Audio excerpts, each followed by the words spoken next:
কালো গেঞ্জি গায়ে পুলিশের সামনে বুক টান করে দাঁড়ায় আবু সাইদ।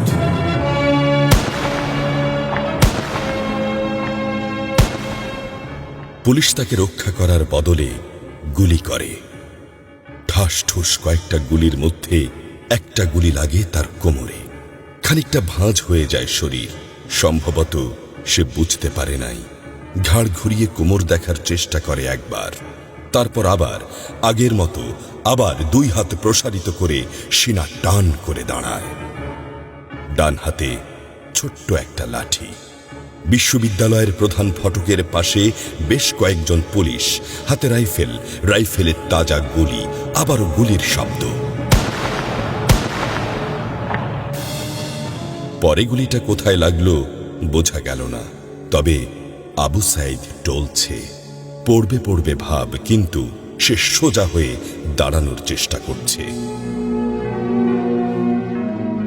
গুলি খাওয়ার আগে ফেসবুকে তার শেষ পোস্ট ছিল, যতদিন বেঁচে আছেন মেরুদণ্ড নিয়ে বাঁচুন। সেজন্যই হয়তো গুলি খাওয়ার পরও সোজা হয়ে দাঁড়াতে চাইছিল, কিন্তু পারছিল না। আবু সাইদের মেরুদণ্ড সোজা থাকলেও শরীরটা মাটির দিকে ক্রমশ ঝুলে পড়ছিল। সবুজ জামা পরা বন্ধু এগিয়ে আসে, পুলিশের গুলির ভয় ডর পাশে রেখে আবু সাইদকে ধরে। আরো দু একজন আসে, আবু সাইদকে হাসপাতালে নিতে হবে।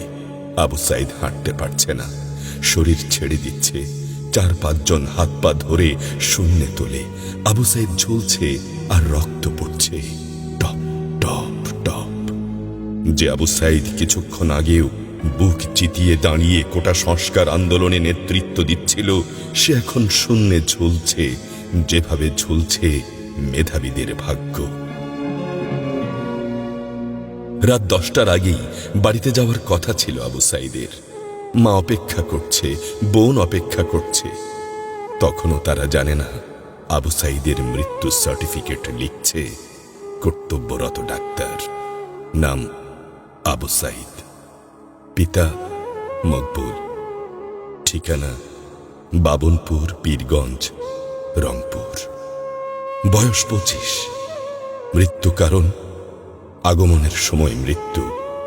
তারিখ 16/7/24, রাত 8টা 5 মিনিট।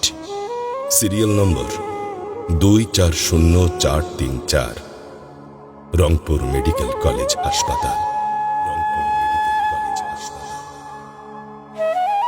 পরিবারের একমাত্র শিক্ষিত ছেলেটা খুন হয়ে গেছে। মা যখন জানল দুনিয়া কি আর ঠিক আছে তার কাছে, বিলাপ করে বলে, আমার ছেলেরে চাকরি না দিবি না দে, গুলি করলো কেন?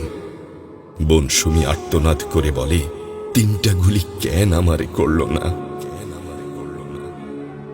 আবু সাইদ ফেসবুকে আরো লিখেছিল, যদি আজ শহীদ হই তবে আমার নিথর দেহটা রাজপথে ফেলে রাখবেন।